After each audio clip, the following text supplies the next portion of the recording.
Alrighty, so last weekend the Call of Duty Vanguard beta came to a close, and I did play it for quite a bit. When the beta was around, I didn't pre-order the game, so I only was able to play that Saturday through Wednesday because they extended it all the way up to Wednesday. And as just a Call of Duty fan for pretty much the existence of COD, I just wanted to give my opinion on my thoughts on Call of Duty Vanguard so far. Now, again, I want to point out this is just based off the beta. The full game could release and be completely different. Obviously, it's probably not going to, but it could happen. Now, right off the bat, I just want to say this and get it out the way.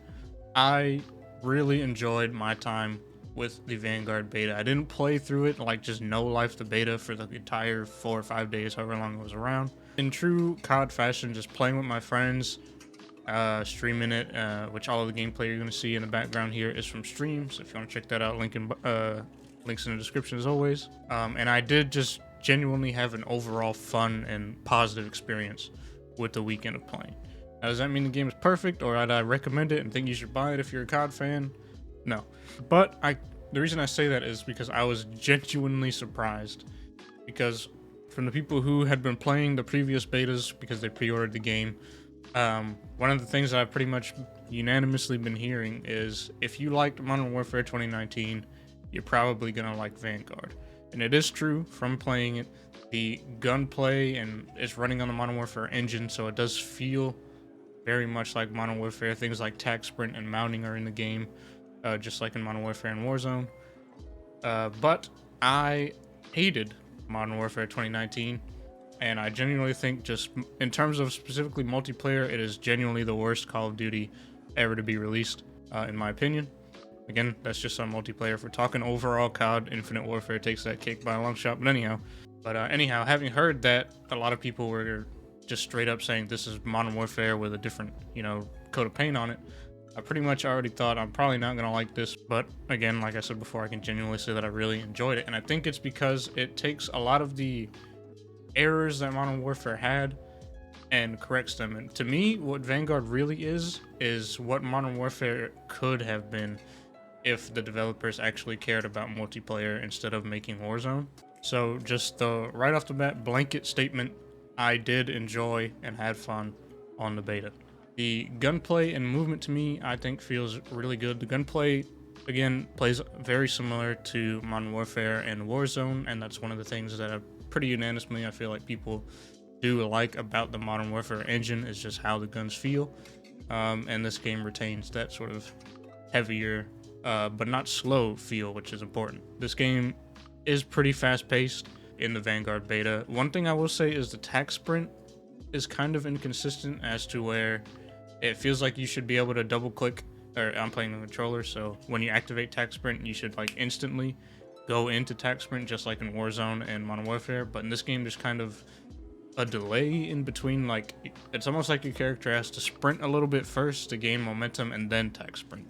It's kind of weird. I don't know if that's intended, but it just feels a little bit off. It's a minor minor nitpick there, but it is something that I noticed. Within this beta, we had 4 multiplayer maps in terms of the 6v6. The beta also had the Champion Hill game mode, which I didn't play at all, so I have no opinion on that. But again, within the normal multiplayer, we had Hotel Royale, Yavutu, Red Star, and Eagle's Nest. Now, I can confidently say that Eagle's Nest and Hotel Royale I really like. Eagle's Nest is probably my favorite map so far, at least out of the beta maps. Hotel Royale is right there next to it. However, Gavutu and Red Star are a different story. Now, Gavutu I think actually isn't too bad, but it is kind of a big map, and in this game there's a thing called combat pacing, which I'll talk about more, but in certain combat pacings you have less and more players. So on Gavutu, if you're playing in like at least a 10v10 or ideally like a 12v12 and more sort of situation, then Gavutu I think feels fine and is actually a pretty good map. But if you're playing in just the normal like 6v6 game mode, Gavutu just feels way too big, whereas Hotel Royale and Eagle's Nest I feel like plays well on even the normal 6v6 and is even more hectic and fast-paced with the more players you add to it. So Gavutu I do like. Again, depending on how many players are in a match. If there's just 6v6 on Gavutu, it just feels way too slow. People have way too many spots to just sit around, especially up on like the boat part of the map. If you played the beta, you know what I'm talking about. But when you get into those more blitz type lobbies, then Gavutu I think actually plays really well. And the last map is Red Star. This map, just straight up absolute cheeks. Might be the worst map in Call of Duty history. Like, that is so god awful. The only thing it reminds me of is Piccadilly from Modern Warfare 2019. And we all know how horrendous that was. This is pretty much equal to that, if not worse. I played Red Star maybe like 5 times throughout the beta weekend. And 2 of those times was just because I started playing with my friends who it was their first time hopping on. So I let them experience Red Star a couple times, and then we all unanimously agreed to just back out of the lobby if we ever got put in the Red Star. Because that map is absolute cheeks. No matter how many players you're on, no matter what combat pacing or game mode you're in, just take Red Star out of the game, for the love of God. Now, in terms of the game modes we had Search and Destroy, TDM, Domination, and Kill Confirmed, as well as Patrol, which is the new game mode for this game. When it comes to the first 4, Search, TDM, Dom, and Kill Confirmed, they play just like they have in previous COD games. They play just fine. I have no issues with any of them.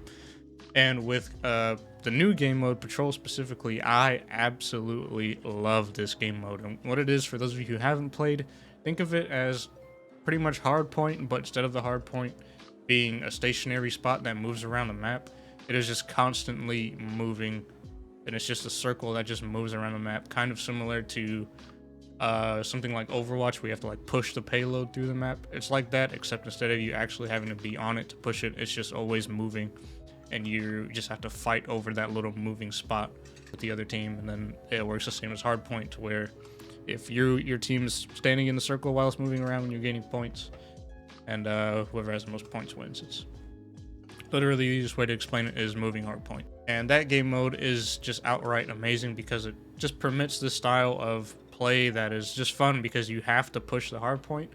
But again, in this sense, the hardpoint isn't just sitting somewhere, so you can't just get on the hardpoint and sit in a corner. The hardpoint is constantly moving around the map, so you have to just move around the map. It just promotes players to actually move and push, which is all you need to just make the game feel just good. So since I've been talking so much about Blitz and the combat pacing, I guess I'll get to that next. So in this game, in multiplayer, you have 3 options to choose from in what's called your combat pacing. You have Tactical, Assault, and Blitz. The best way to explain it, Tactical is always just 6v6, the standard thing that we've had in COD for forever. That's Tactical. You get nothing else, just 6v6 on every map in every game mode. And Assault is a step up from that. It's sort of the middle ground between Tactical and Blitz, which we'll get to Blitz in a second. Assault has a player count of between 20 to 28 players for a map. So it's either at its lowest, it'll be 10v10, and at its highest, it can be, I think, 14v14.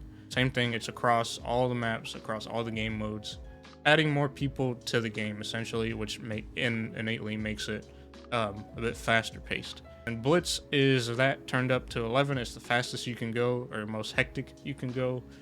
High action lobby type junk, and the player counts there is 28 minimum, maximum of 48.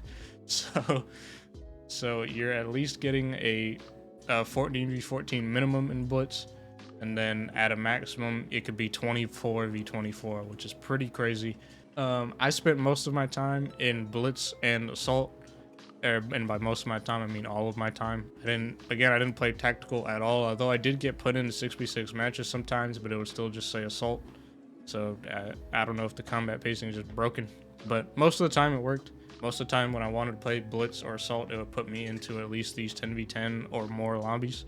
It generally works a lot better than I expected it to. I could really tell the difference when I went from Assault and Blitz, so I probably should have tried Tactical just to see, but it is just 6v6, so I already kind of know how that feels. But going into a Blitz match where there's 48 players, it really does feel super high action, super hectic, almost a little too hectic at times. But that's the great thing about this being an option, is if you want to just have a little bit of a slower paced game, then you just turn Blitz off and put Assault as your combat pacing instead. Combat pacing was something that I really didn't think was going to work, but I think it actually does accomplish what it says it does. It just makes the game more hectic the higher you go into the combat pacing.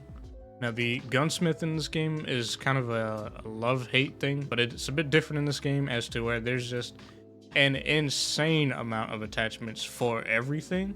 Pretty much every gun has a pick 10 system just on the gun, not for your class as a whole. So every single gun in the game, with the exception of like the melees and rocket launchers, can have a maximum of 10 attachments at all times. Just any gun. If it's a pistol, if it's an AR, LMG, you could have 10 attachments equipped on that bad boy as long as you have it leveled up and unlocked. Now that sounds cool, but it also, I think, is going to lead to a lot of balancing issues.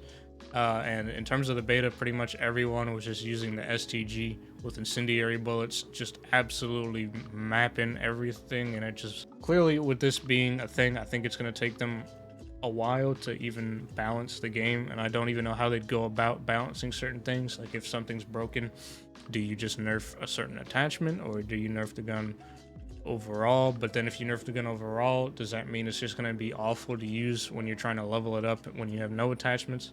Like, it's, I don't know how they're going to do it, but as a system, I think it's cool because it allows for a lot of creativity and just different builds of guns that will work in a lot of different situations. But ultimately, I do think it's probably going to end up being a similar thing to what we see in Warzone, where it's just like the YouTubers are going to come in and do their math. The YouTuber is going to find out the perfect build for each weapon with these specific attachments. Maybe you'd have a couple of different nuances here and there, but I think eventually it's probably going to come down to there being like 1 or 2 variants of every weapon. That's just better. Because with so many attachments being allowed in these classes, some of them just absolutely just don't do anything, and some of them are just straight up just positives and have no negatives. Alongside this, one of the attachment slots that are available on each weapon is the type of bullets you can use. So like I mentioned before, you could have an STG with incendiary bullets. I think there's a reason that some attachments were specific to certain weapon classes in the past, and I think that should be the case. Again, I don't think you should just be able to slap incendiary bullets or explosive rounds on literally everything. And I actually almost forgot to mention this. There's another ammo type called Frangible, and what Frangible does is it pretty much inhabits the movement of the person that you're shooting. So, which, put it in layman's terms, it just slows the person down and like stops their sprint. That should just be taken out of the game entirely. Maybe if it could be used on something like snipers if they really like the ammo type for some reason. But to have that on any weapon, now thankfully I didn't run into it that much because of the level system and the level cap on weapons, so I didn't really see too many players using it. But when I got hit by it, it just completely broke the flow of the game there, especially if you're playing like Blitz and you're just trying to run around and just kill as many people as possible and just really fly around corners, which is like the point of Call of Duty multiplayer, is to just be fast-paced arcadey stuff. You just immediately get shot by one bullet and are just stopped in your tracks. Not to mention it could be put on any gun, so you could just be like an SMG or an AR, literally anything. They're just completely stopping you and breaking your momentum. That, I think an attachment like that, it just doesn't belong in Call of Duty. If there's anything that just needs to be straight up removed from the game, it is definitely frangible rounds. Really the only gun that was just prevalently busted in the beta was the STG with that certain setup on it. And then I think there was another glitch to where if you put incendiary damage bullets on a shotgun, your melee with the shotgun would actually do incendiary. So you would have a one-shot melee with the shotgun in your hands. Like, you wouldn't even need to have the knife. You'd just be running around with a shotgun and melee somebody, and then the incendiary damage would kill them over time, like a little bit after you hit them. So, but that's just a bug. So that'll probably be fixed by the time the real game comes out. The spawns in this game need some work. Specifically in Blitz mode, it just seems like, I guess because of how many players are there, the game just really doesn't know where to put you. But there's been a number of times where I've just spawned directly in front of an enemy or spawned into gunfire. Literally, in terms of the spawns, just think of Shipment on Modern Warfare 2019. It's that bad. Like, you would just spawn into gunfire, just spawn in front of an enemy. I had enemies spawning in front of me multiple times, but that's definitely not how the spawns should work. And it's not just in blitz mode either. I think the spawns just need to be touched up on, or just spawns just need to be updated in some way in general. But they are especially bad in blitz mode on smaller maps. The XP gain, to me, the XP gain in this game was super slow for your character overall. The XP for the guns was actually pretty good. I feel like I was leveling up the weapons really fast. There is like 60 levels per weapon though, so I guess they can't really make it slower. It would legitimately take forever. But in terms of actually just leveling up your character, like working up to a prestige, it just takes absolutely forever. And the cap in this over this weekend was capped at 30, and I think I made it to like 28 or something. After all the hours I played, I still didn't even make it to 30. Even after my first full match, I was still level 1. Like, I wasn't playing that well because it was my first game ever, but it's not like I went negative or anything. Like, the XP needs to be, they just need to honestly just double it. Like, it's way too slow to me personally. So I don't remember if it was like this in any previous COD, to be honest, but essentially you can't just pick whatever score streaks you want. There is like a set of 3 or more. All the score streaks weren't in the game, obviously, for the beta, but for the 4 kill streak, you could either get a care package, a UAV, or a counter, and you just had to choose one of those. So you can't run counter and UAV at the same time. You can't run care package and UAV at the same time. You have to just choose one of those to be your 4 kill streak slot. But the thing is for the 3 kill streak slot, it was the only one in the game, at least in the beta, is something called Intel. And essentially it serves the exact same purpose as the UAV. What that led to is that every single person and their grandma who had it unlocked was just running counter UAV the entirety of the beta. So in a lot of games, for the first like minute or so, it was fine, and then immediately as somebody called in a counter, the radar was just gone for the entirety of the match because no one's running UAV because Intel exists. And let me tell you, the only difference between Intel and UAV, so the UAV works like how it normally has, where it's just sweeping ping across the entire minimap, and it shows you where people are for you and your entire team, as long as they don't have ghosts or whatever. Intel is pretty much the same thing, except instead of it being a sweeping thing across the entire map, it just sends a ping out from your character. So wherever your character is on the map, it sends a ping out in a circle, and it doesn't take up the whole map, but it's big enough to where it shows you where people are around you, and it's just for you specifically. It's not for your entire team. But let's be honest, the entire point of the UAV and all that is so that I can know where they are. If my team can, yeah, it'll help them, sure, but really, as long as I know where they are, that's all I need, because that can lead to my decision making and where I push and whatnot. So that's really it. So nobody's running normal UAVs. Everyone's just running Intel and counter, which essentially means no one has a radar the entirety of the match. And I just think that's the wrong decision. Just let us choose any of the kill streaks. Like, I'll even add an extra kill to one of them if I have to, like if I want to run counter and UAV. Counter UAV, if I want to run UAV and the counter at the same time, just like let me choose UAV for 4 kills and then counter for 5, even though they're both in the 4 kill section. Just like make that be the penalty. If you want to run another one that's in that same section, just make it for like 1 or 2 more kills or something like that. I don't know. But honestly, if anything, if they want to keep it like this, then just take Intel out the game. Because Intel literally fulfills the exact same purpose as the UAV, and it's a kill cheaper. So why would anyone choose UAV over counter UAV? Yeah, it just shouldn't be like that. Now, in terms of the other score streaks, I think they're fine. I think score streaks are strong, which they definitely should be. I keep saying score streaks, by the way. They're kill streaks. You have to do it by getting kills, and I think there is even a nuke, like a V2 rocket, for a 30 kill streak, gun streak specifically. Really, the only issue I have with the kill streaks is that counter UAV and intel stuff that I already talked about. Now, this game does indeed have skill-based matchmaking, and I could definitely tell when it started kicking in or when I started getting into the more try-hard and sweaty lobbies. But to be honest, maybe it's just because I didn't have a ton of time to really play and like really get into the skill based. I don't know if it's weaker than it was in Cold War and Modern Warfare, or if the combat pacing system itself is kind of already limiting players and splitting them up, so it's more lenient at just putting in a bunch of players, especially in like blitz game mode where you need 40 something players.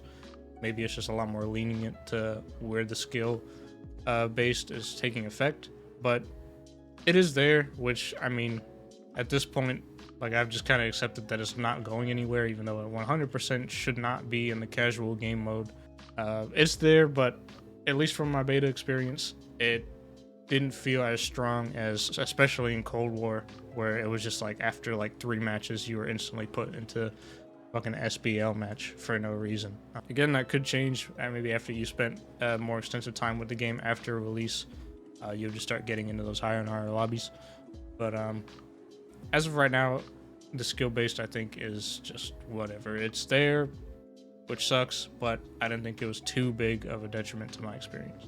Oh, I don't know how I forgot to mention this either, but the sun glare in this game, I'm sure we've all seen the memes and whatnot on it. But yeah, they gotta turn that shit down. I think they've already put out a statement saying that they are. That was, I just wanted to quickly point that out because that was absolutely crazy in the beta. But even with my limited time so far, I do think the game is going in the right direction. I think things that 100% need to be changed are the spawns, specifically in blitz mode, but I think in the game overall, spawns just need to be looked at. Balancing in terms of the Gunsmith system, I think, is probably going to be pretty tough, and we haven't even gotten to a lot of the attachments yet because gun level was capped at 30, so there's probably something even more broken down the line because there's like 60 gun levels per gun, so that's a whole other thing that could just lead to a bunch of broken stuff and glitches and whatnot. The maps, again, like I said before, 2 of them I really enjoyed. 1 of them is okay, and 1 of them is trash. So when it comes to however many maps they come out with release, we'll have to see. So can't really say much on that front as of right now. Yeah, anyhow, I don't really know what else to say. So I'm just going to end it there. You could take all of the feedback I just gave and make your own opinion based on that. But to wrap it up, I hope this game does well. I'm looking forward to see what Sledgehammer does with it going forward. Am I personally going to buy it and play it? I don't know. Probably. But do I recommend it? That wouldn't be for me to say until the full game comes out and I would have actually experienced it for myself. But yeah, that's about it. I know this has been kind of an all over the place video, so I hope you guys stuck with me and hope I made some sort of sense there. But anyhow, that's it. I'll see you guys in the next one.